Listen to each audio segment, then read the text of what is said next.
Welcome to the Jill on Money podcast. It's Friday, yoo-hoo, May 21st, and we are here to try to take the mystery out of your financial life.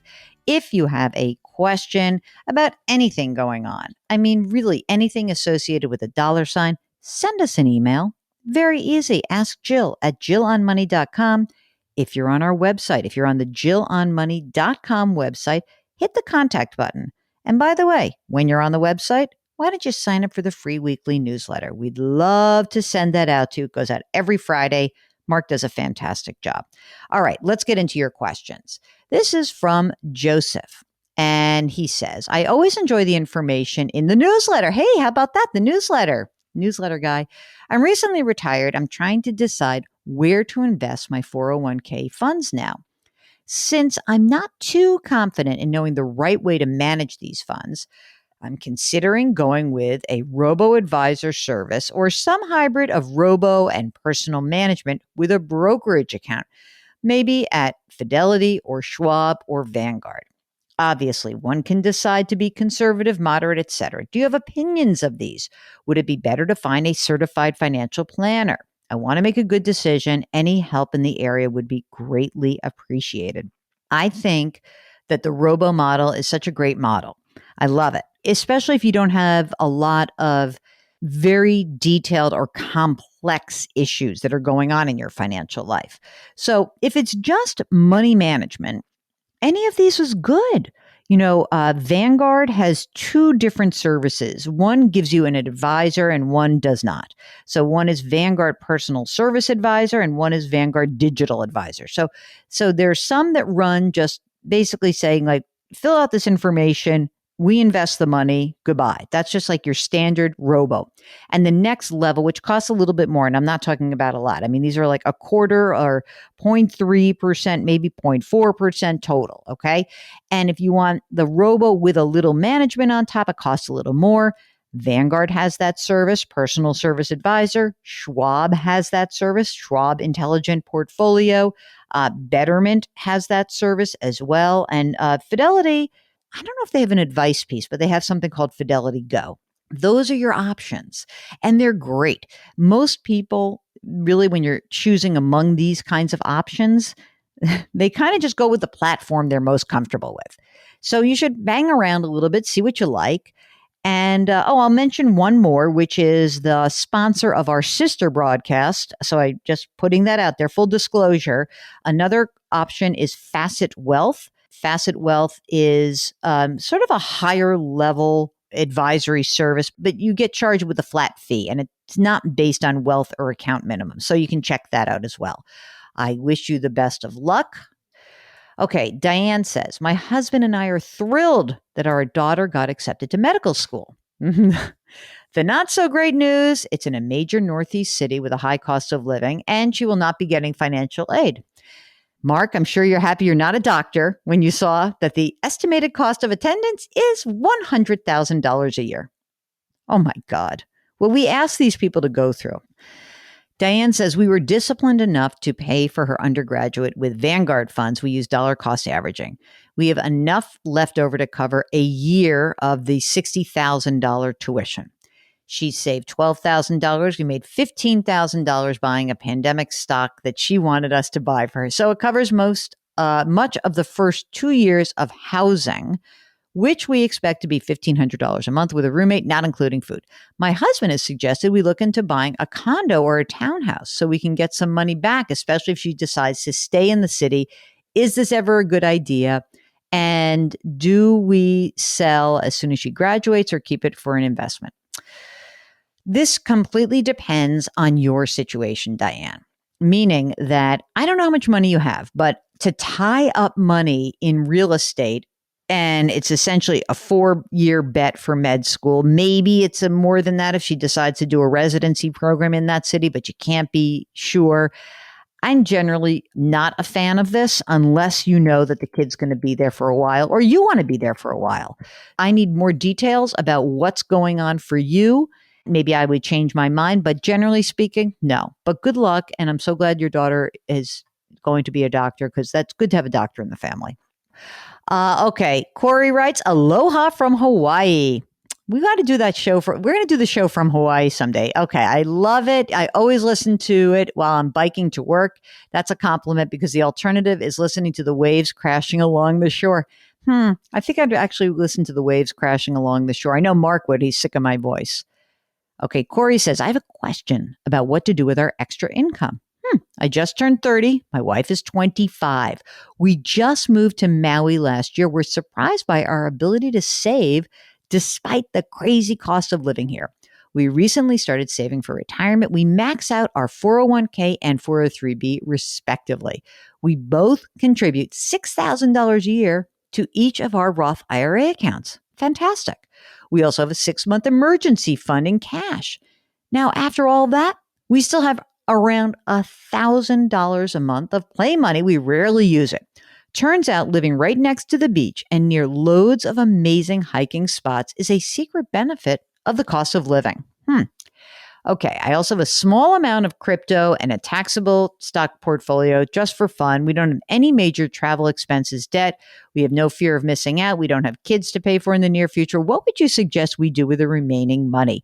Any advice would be appreciated. Corey, I like the idea of you just actually adding this money to your taxable stock portfolio.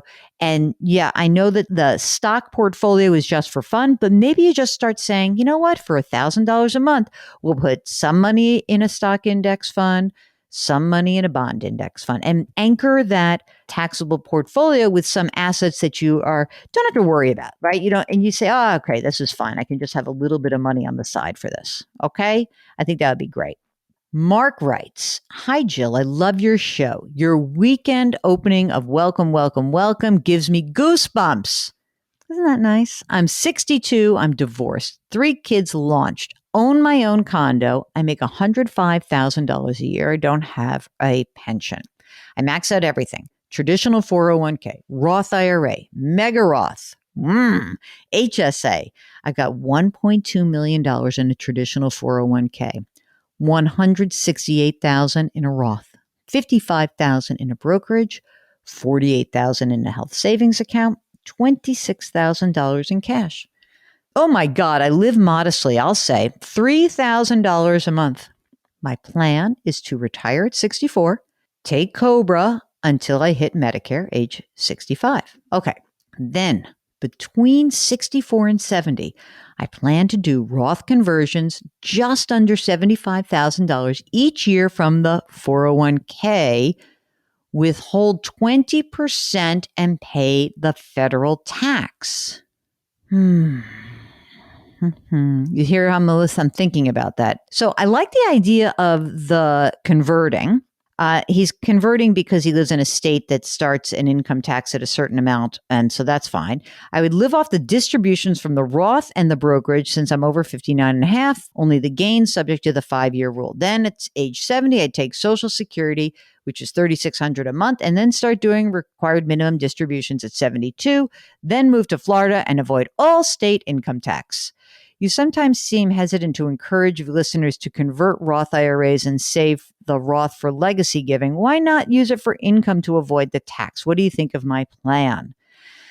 What I mostly think of is that I like the idea of having Roth assets that can drop down to the next generation because it is the best asset to use. I'm hesitant to encourage people to convert a Roth if they don't have money outside of the Roth that they could pay the tax with.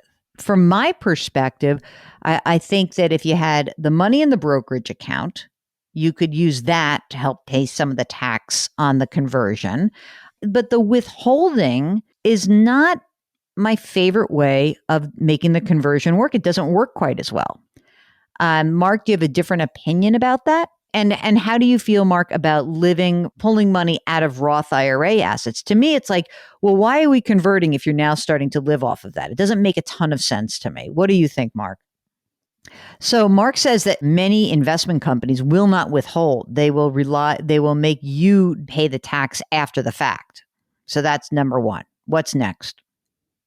Yeah, I mean, I think that most people are starting to think that the Roth is just like, it's just knowable that the tax situation is settled and they're not so much. And so again, I think it's a great legacy asset to leave, I think that things are a little jumbled up here, and I'm not sure this is the very best plan for you. I'd love to hear more about what's going on, what's the game plan, but I don't know if this works quite as well if you're having the withholding from the account itself. It just doesn't. Okay, next up, we have a question from Christine. Hi, Jill and Mark. I love the podcast. I hope you can help me out. I have $110,000 in a 403B. Then I have other retirement assets, $875,000 in a traditional IRA, $212,000 in a Roth. The company changed funds to CITs, which makes me leery about keeping the money in a retirement account. The only perk to this is they're offering a Roth if I continue contributing. I was thinking of converting to a Roth. I'm not sure what the tax implications would be. What do you think? Any suggestions?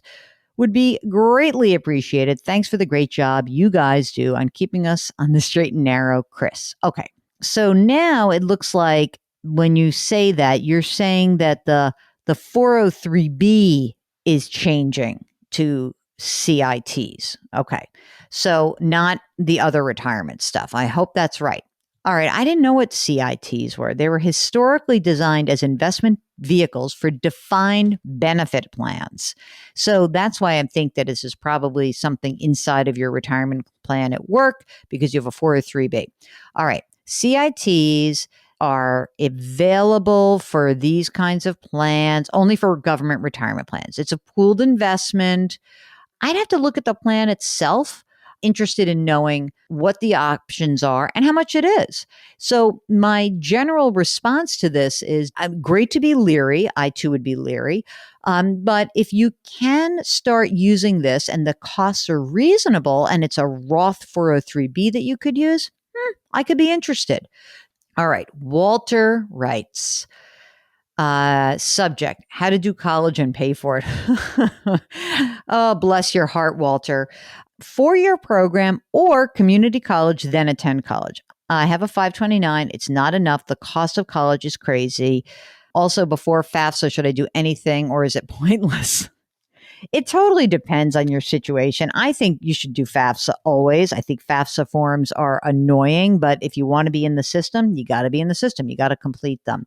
It depends how much money you have. If the community college route is a good one for a couple of years, then maybe you can transfer in. But if you've got a 4-year program and you get enough money, then maybe it is worth it. So we need to know what else is going on in your life. I totally understand. It's daunting sometimes, these numbers. So tell us more about yourselves and we can help you out a little bit more. Okay? All right. Now, our music here at this program is composed by Joel Goodman. You know who Joel Goodman is, gang? You know when we have one of our favorite guests of all, Michael Goodman? It's his brother. Keep it in the family. Mark Talercio, also in my family, is an executive producer and the best one in the world. We are distributed by Cadence 13. So let's keep washing our hands. Let's wear our masks when we're inside and there's crowded folks. Let's maintain our physical distancing when we're inside. Let's take care of ourselves and let's take care of each other. Let's all try to lift somebody up today. It will make you feel better. It will make that person feel better. Thank you so much for listening, and we will talk to you tomorrow.